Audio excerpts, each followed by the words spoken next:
നമസ്കാരം, കൊട്ടാരക്കര മീഡിയയിലേക്ക് സ്വാഗതം. ജനാധിപത്യ വ്യവസ്ഥയിൽ ജനങ്ങൾ തെരഞ്ഞെടുത്തയച്ച ഭരണാധികാരികൾ ജനങ്ങളെ കാണാനിറങ്ങുന്നു എന്നതു തന്നെ ജനാധിപത്യത്തിന്റെ വമ്പൻ വിജയമാണ്. 2023 നവംബർ 19 കാസർഗോഡാണ് നവകേരള ജനകീയ സദസ്സിന് തുടക്കം കുറിച്ചത്. ഇന്ന് ഡിസംബർ 19 കൊല്ലം ജില്ലയിൽ എത്തിയിരിക്കുകയാണ് നവകേരള സദസ്സ്. നവകേരള ജനകീയ സദസ്സ് തുടങ്ങി ഒരു മാസം കഴിഞ്ഞുവെങ്കിലും വിമർശനങ്ങൾ കേൾക്കേണ്ടി വന്നത് ചെറുതല്ല. എന്നാൽ അതിനെല്ലാം അതിജീവിച്ച് ഡിസംബർ 23 നവകേരള സദസ്സ് അവസാനിക്കാനിരിക്കെ ഇന്നലെ കൊല്ലം ജില്ലയിലെ കൊട്ടാരക്കര നിയോജക മണ്ഡലത്തിൽ അതിഗംഭീരമായ സ്വീകരണമാണ് നൽകിയത്. കൊട്ടാരക്കര എന്ന് പറഞ്ഞാൽ കഥകളിയുടെ നാടുകൂടെയാണ്. അതുകൊണ്ട് തന്നെ മുഖ്യമന്ത്രിക്കും മന്ത്രിമാർക്കും നൽകിയ സ്വീകരണം അതുപോലെ തന്നെയുള്ള ഒന്നായിരുന്നു.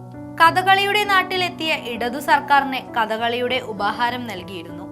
കൊട്ടും മേളവും കഥകളിയും എല്ലാം ഇന്നലെ മുഖ്യമന്ത്രിയെയും മന്ത്രിമാരെയും സ്വീകരിക്കാൻ മുൻപന്തിയിൽ ഉണ്ടായിരുന്നു. നവകേരള ജനകീയ സദസ്സിന് ഇന്നലെ കൊട്ടാരക്കരയിൽ നൽകിയ സ്വീകരണം ഒന്ന് കണ്ടിട്ട് വരാം.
പോകാൻ പാട്ടിലേക്ക് ഈ പാട്ടിനെ നിങ്ങളുടെ കയ്യടിയാണ് മസ്റ്റ്. നിങ്ങൾ എല്ലാവരും നോക്കിയാൽ കാണാട്ടെ.